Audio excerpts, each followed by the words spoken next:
In other words, in the new era that we're entering, because of the combined threats we're facing, the threat to Taiwan is part of a larger range of threats. And I know that may sound like that doesn't give Taiwan the prominence it should have. My argument to you is that being seen as an element of a larger threat actually enhances Taiwan's security, because others need to think of Taiwan, not just here on Taiwan or in the United States, but in the wider world.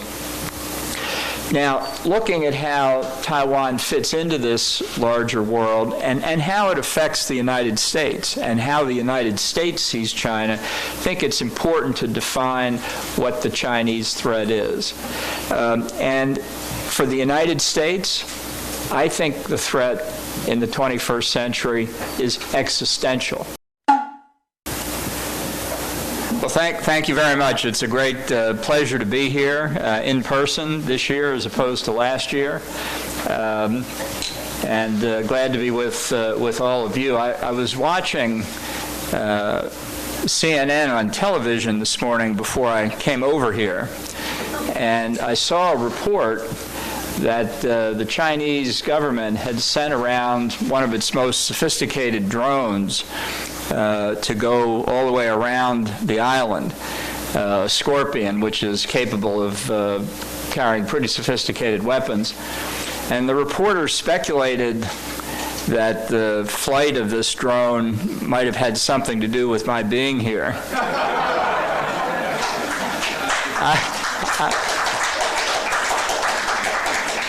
I would be honored if that's true. But I think it's really more simply a part of Beijing's overall effort to intimidate the people on this island. And it's been underway for some time. It's growing in strength. But it makes your gathering this weekend, I think, all the more important. Because if these acts by the Chinese government are intended to intimidate the people of Taiwan, I think they will find failure, because I think it will energize the people of Taiwan to support remaining being a free people in a free country.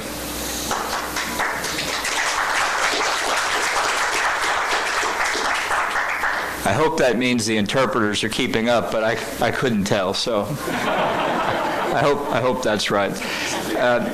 I want to cover a number of points with you this morning, and then we'll have a panel that follows where perhaps other things can be asked in the questions. But to help your efforts on behalf of keeping Taiwan free, I do think it's important to understand that we are now entering a new era internationally. I think the post-Cold War era is over.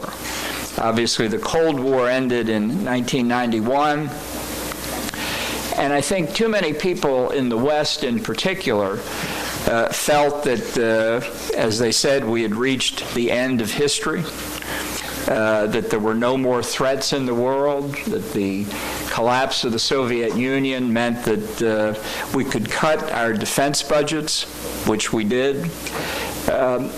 And these same voices said that China would not pose a threat to the rest of the world. It was engaged in a peaceful rise, that it would be a responsible stakeholder in world affairs, and that China's development would parallel the development of other successful democratic, market-oriented economies in the developing world. Now, in fact, as to China, the exact opposite has happened. We have a country that so far from becoming more democratic has become steadily less democratic. Xi Jinping is now the most powerful ruler in China since Mao Zedong. And if you want to ask about the possibilities of dissent in China, ask Hu Jintao what it's like to be led off the stage of the Chinese Communist Party Congress, one of the most humiliating acts of a political leader I have ever seen. Internationally, China has not been a responsible stakeholder. It has pursued mercantilist policies in what should be a free trade organization, and it has used all of its elements of power to achieve hegemony in the space near China and ultimately worldwide. Even after the attacks on the United States on 9/11, too many people in the West in particular thought we were on a holiday from reality. Growing Chinese and Russian threats were ignored or explained away. Russia attacked Georgia in 2008. Nobody paid any attention. Russia attacked Ukraine in 2014. Almost nothing happened. China militarized the South China Sea, and there were almost no objections. It has made repeated provocations in the East China Sea, most recently directed at Taiwan, and now we'll see what the reaction of the West is. I think the visit of Xi Jinping to Moscow and his meetings with Vladimir Putin really highlight the fact that in the new era we're in, there's a new axis between Beijing and Moscow, different from the Sino-Soviet alliance of Cold War days, because China is the senior partner and Russia is the junior partner. But it's the axis together with its rogue state outriders like North Korea and Iran and Belarus that make the entire world a more dangerous place. So I think what we need to do in the United States is awaken from this end of history dream that we've been in, and not just in political military terms, but in economic and social terms as well.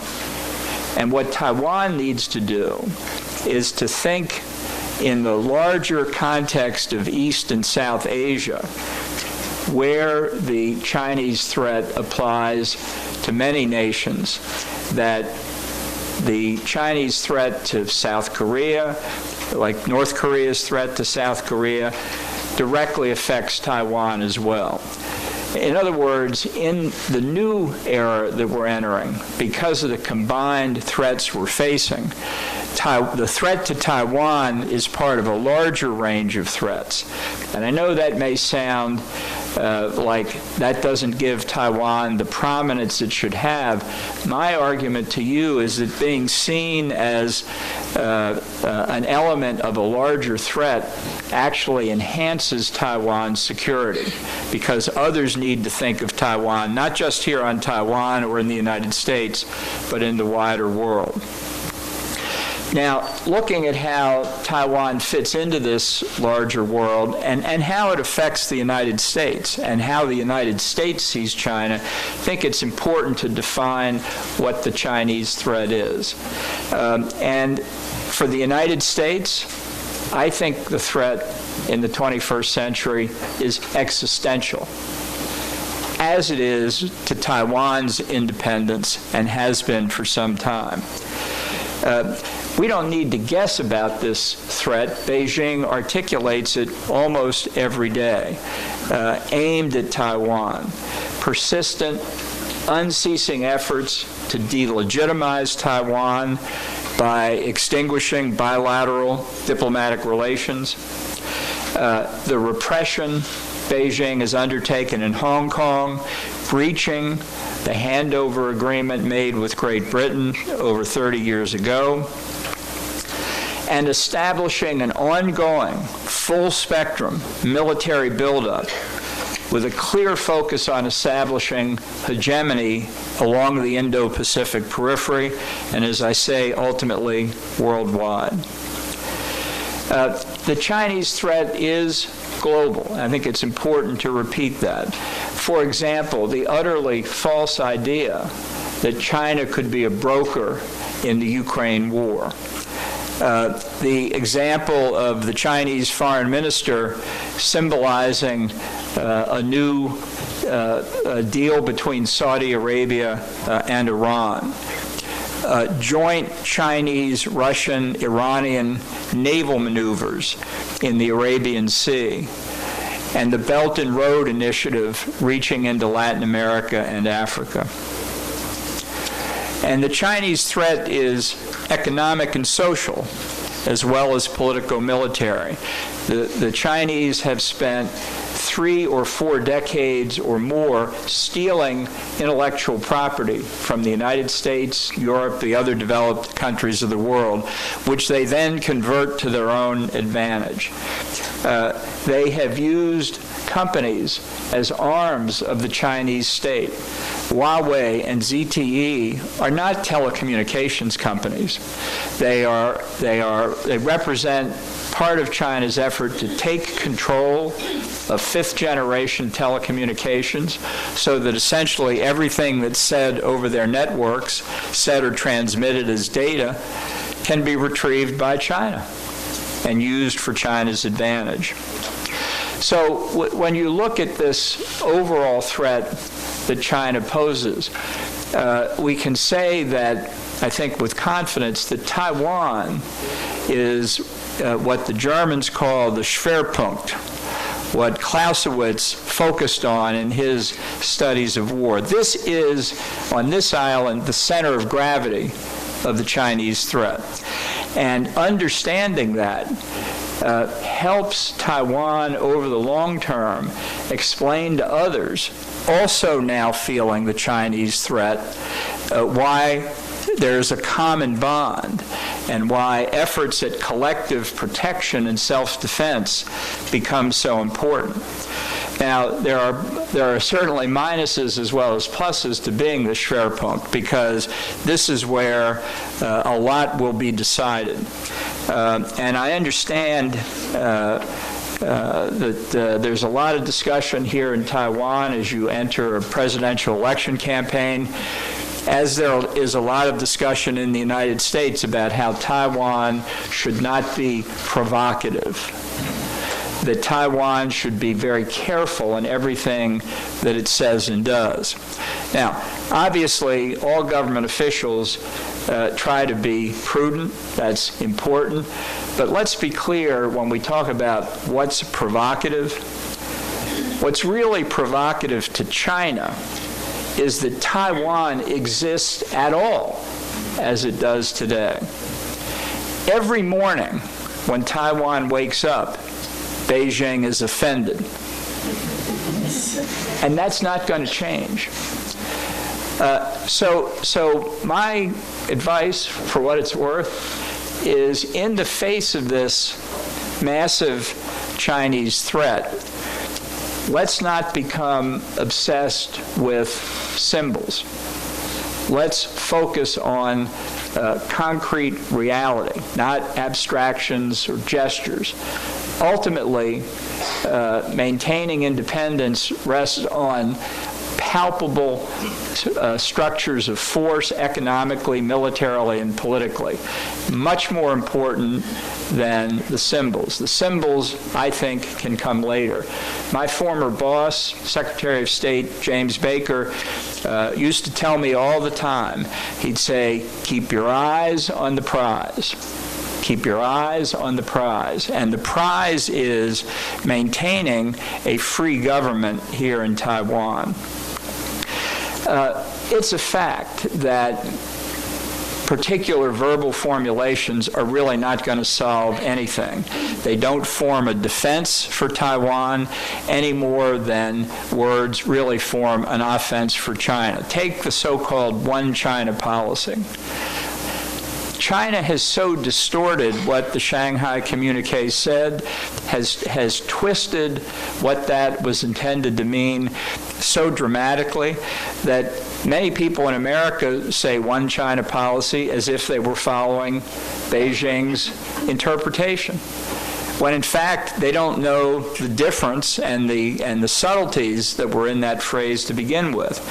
So it's not a question of finding the right phrase, it's a question of finding the right capabilities and allies for Taiwan to maintain its status. And in the United States today, I want to be clear with you, there is an example ongoing of a people who have been unjustifiably attacked by their neighbor and are fighting back, and that's Ukraine. Many people thought Ukraine wouldn't fight. They said, well, it's just part of Russia, really, historically. Whereas, in fact, the Ukrainians have fought with skill and morale and effectiveness. And the example they've set provides, I think, an example for Taiwan as well. So that when people say, well, will Taiwan fight for its independence? Or do they expect... That's the right answer.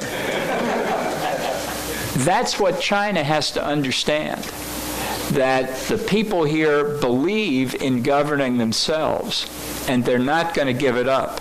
And it's important that that's communicated to the United States, so that when commentators say the Taiwanese are using American support, but they're really not prepared to defend themselves, that's wrong. That's wrong. And that if it came to military action, that Taiwan would fight. Showing that capability reduces the possibility of actual hostilities. By increasing not just military capability, but the spirit that Taiwan believes in its separateness, helps deter China from undertaking military action in the first place. That's why it's not provocative to build up Taiwan's capabilities. As the saying goes, strength is not provocative. Weakness is provocative. And that's what needs to be avoided in Taiwan. We know how important Taiwan is to the United States economically. It's the 8th largest trading partner of the United States, almost equal to the United Kingdom in terms of volume. We know about TSMC and computer chip manufacturing. There isn't any question of the importance of the relationship. But it's important that in Taiwan, the appreciation of explaining to the U.S. and others the determination and the willpower here to defend the freedom that you now have.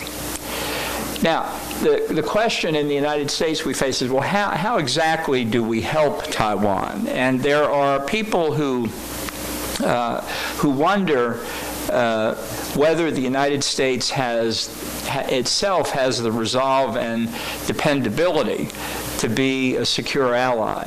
There are reasons why people question this. I want to address this issue so that I think, resolve it, or at least show that we're aware that people are concerned about it. I know that some of it comes from Donald Trump. And what he said during his administration, and the prospect that he might come back, which I hasten to assure you I believe is still small. But I recounted in my book any number of times when Trump would hold up his Sharpie pen and he would point to the tip and say, "See that? That's Taiwan." And then he'd point to the Resolute desk in the Oval Office, which is a huge piece of furniture, and he'd say, "That's China." And that's what, in his mind, made a difference. But Donald Trump was an aberration in American political life. And it's not going to be reflected when we get, I think, to the 2024 election. There are doubts about other Western countries. I'm sure Emmanuel Macron, the president of France, didn't win himself a lot of friends on this island when he went back to France after visiting China and said that he wanted to have a global strategic partnership with China. That sounds a lot like an alliance. I'm sure you saw what the Chinese ambassador to France, who said about the lack of independence of the former republics of the Soviet Union. I don't know what it is in France, but maybe the ambassador and President Macron have a relationship and exchanged these views before. I don't think that what Macron said really reflects where Europe is. I think but it shows the work that has to be done in order to maintain Taiwan's strength in diplomatic relations around the world. We all talk about defense spending, for example. The United States spends about 3.25% of its gross domestic product on defense. I have said, and others have said, we need to go back to the levels of Ronald Reagan's presidency, 5 to 6%, to face the threats we see around the world. NATO has a standard of 2%. Secretary General of NATO recently said it should go to 3%, which is in the right direction, although not enough. The Prime Minister of Japan recently said he wanted to double Japan's defense spending over the next 5 years to go from 1 to 2% of GDP. That's a step in the right direction. Taiwan spends about 2.4% of GDP on defense for this current budget year. That's better than the NATO standard, so that's a plus. But if the U.S. is going to 5 or 6%, others have to come up too. That's a reality. Politicians don't like to talk about this, no, of whatever party, but let's look at the reality we're going to have to face. You know, I would say when it comes to U.S. resolve and dependability, that we are, of course, subject to democratic pressures, no better, no worse than any other country in that regard. But I'd also just leave you with words that Winston Churchill once said. He said, "You can always count on the Americans to do the right thing, usually after they've tried everything else." And there are times where we go through trying everything else. But just stay with us. We'll get to the right point in due course. Now, the U.S. response to help Taiwan against the Chinese threat has to be fully global. And we have not yet reached the point, I think, where we're doing this. But we need to make up for lost time. And again, it's not just on politico-military issues. We have to deal with Chinese economic misbehavior. But we also have to build up new structures of deterrence in advance of the Chinese threat becoming concrete. Because if we wait too long, it will be too late. So, for example, economically, as I mentioned before, China's been stealing intellectual property from the United States and others for decades. We've done very little about it. But one thing that would get China's attention is if we said, no goods or services made in whole or in part from stolen intellectual property can be sold in the United States. That would wake them up because so much of their economy depends on stolen property. We could broaden that. We could have Japan and South Korea, Europe say the same thing. No Chinese goods based on anybody's stolen intellectual property could be sold in those markets. You know, when I've raised this proposal, some people say, but that's so harsh.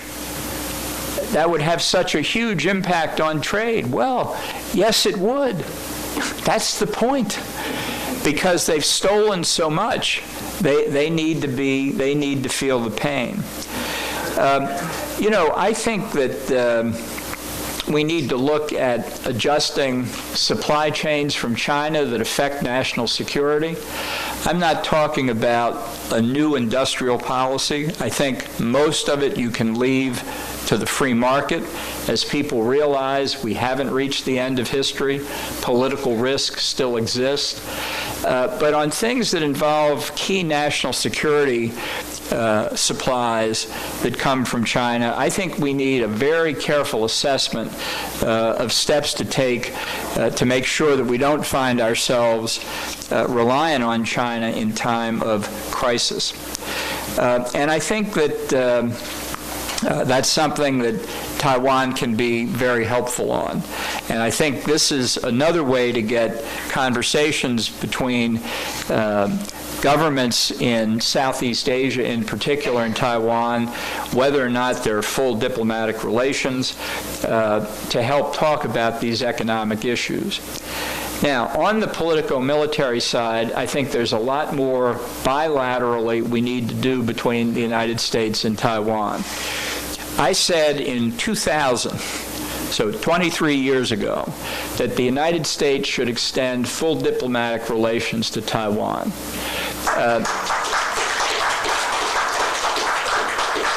When Taiwan was expelled from the United Nations, George H.W. Bush, who was then the U.S. ambassador, suggested as a compromise that rather than oust Taiwan and seat the PRC, that we have what he called dual recognition, that Taiwan would keep its seat and that the PRC would take the permanent seat on the Security Council, but it would keep Taiwan in the UN and it would have allowed the U.S. to extend recognition.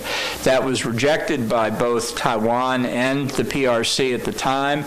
That's water over the dam, but it seems to me that dual recognition still makes sense from the U.S. perspective. This would be very displeasing to Beijing. But that, again, is part of the point, because it would show that the relationship between our two countries is fixed and is not going to go away. There are a lot of things below the level of full diplomatic relations we can also do, and I hope will do as time goes by.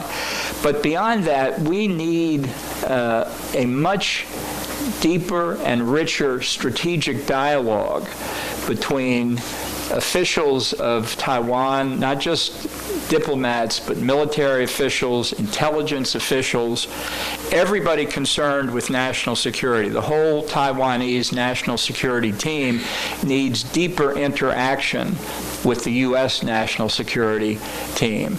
It's not just a question of supplying this weapon system or that weapon system. We need coordination, as we have with many other allies, contingency planning, thinking through what China might do and how we respond. If you have to think it through once an attack has taken place, it's too late.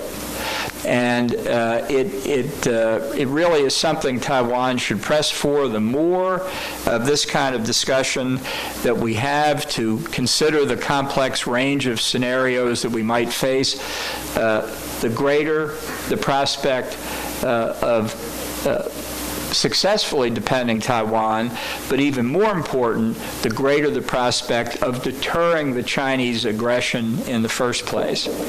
I really think that if Xi Jinping did decide to make a move on Taiwan and failed, it would be regime threatening for him. And we need to do more to convince Xi Jinping that he can't prevail, because that ultimately is the way to success.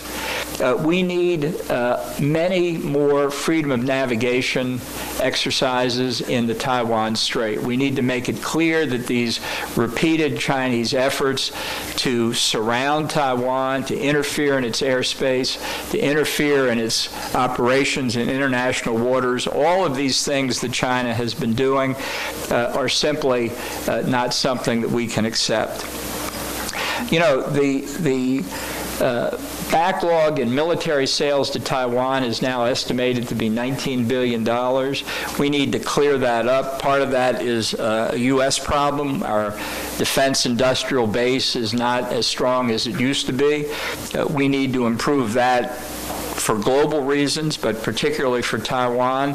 And we need to see that other countries like the European Union also do more to stand up to these Chinese threats. The head of the European Union Foreign Policy, Josep Borrell of Spain, called on European navies also to conduct freedom of navigation operations in the Taiwan Strait, and that's a real plus. And we have to tell China and Russia what the consequences are if they take action against Taiwan, not just in the immediate response, but over the longer term, to basically excommunicate China from the international economic system if it did take military action against Taiwan or attempt to throw a blockade around it. There's much more that needs to be done, not just in the military space, not just making Taiwan a porcupine, but getting more cooperation from other countries in the region and around the world. Because as I said earlier, the more Taiwan is embedded with other countries in collective security, collective defense efforts, the lower the likelihood that China will take military action. For example, in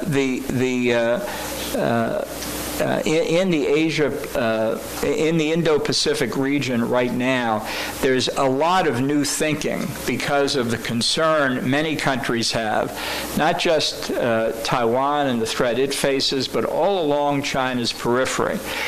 For example, the so-called Quad involving Japan, India, Australia, and the United States.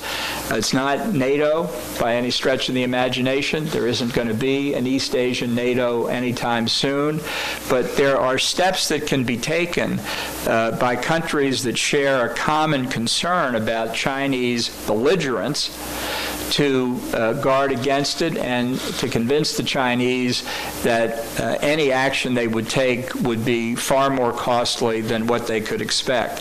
So the Quad has an interesting possible future to it.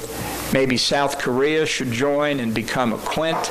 There are a lot of different things that could be done, a lot of cooperation that other countries, including Taiwan, could have with the Quad in areas military and non-military. This is all something that people here in Taiwan should be talking more about.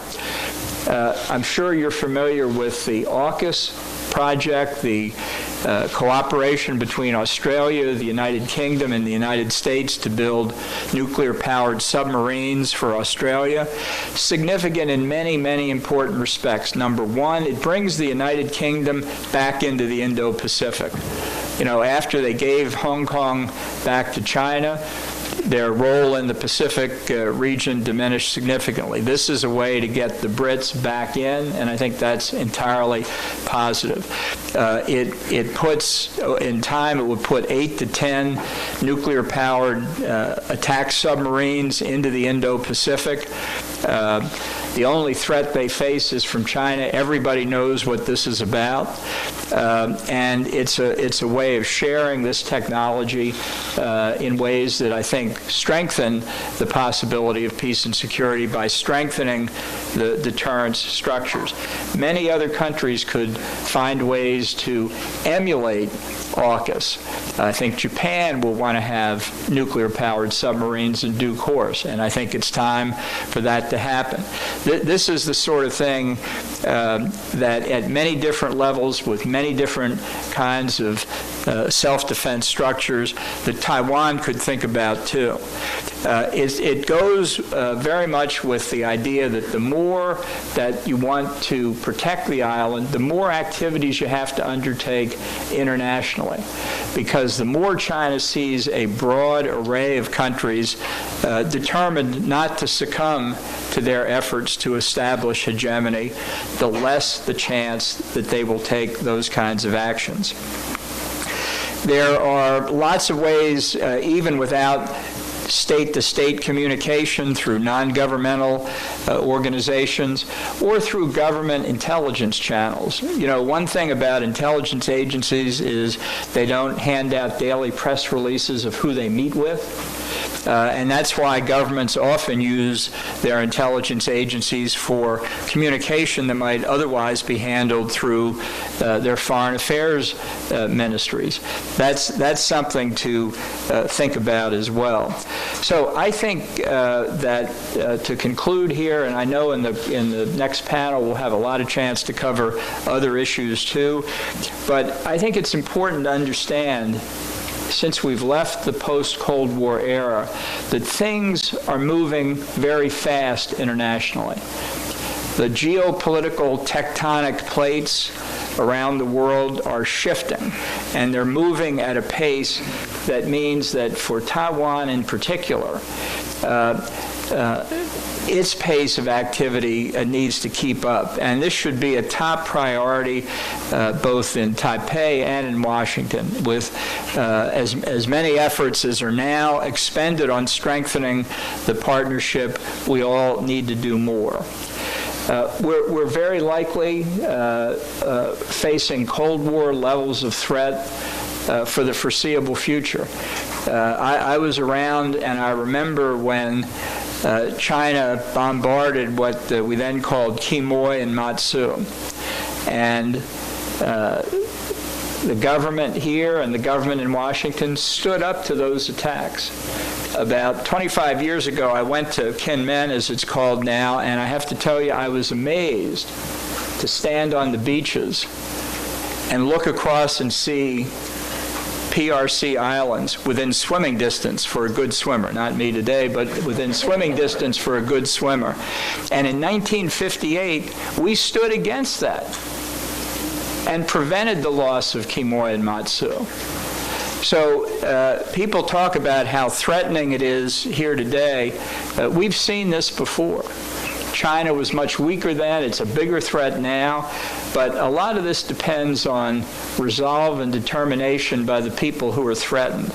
And I think that as we face these higher risks and challenges, strengthening the alliance is critical. Let's be clear. We've seen in trying to negotiate an end to the nuclear weapons programs of North Korea and Iran, trying to stop Russia and China from engaging in proliferation, trying to push back on terrorist groups in places like Afghanistan. There's a real similarity in the way they negotiate and what they do when they reach agreements. Authoritarian states and terrorist groups are essentially incapable of negotiating in good faith unless you hold a gun to their head. And the minute you take the gun away, they renege on their commitments. So if you're going to have agreements, the adversaries who are authoritarians or terrorists, and sometimes they're both, have to know that there's a real price to pay if they break those commitments. And I don't think people in the U.S. or here in Taiwan or many other places really fully appreciate that. And I just want to close by reminding everybody what I said earlier. These were originally words of Defense Secretary Donald Rumsfeld, but I think they hold true across the board. Strength is not provocative. Weakness is provocative. And as Ronald Reagan used to put it, the best way to preserve peace is through strength. Nobody wants war. It's not Taiwan that's flying sophisticated weapons-capable drones near Chinese territory.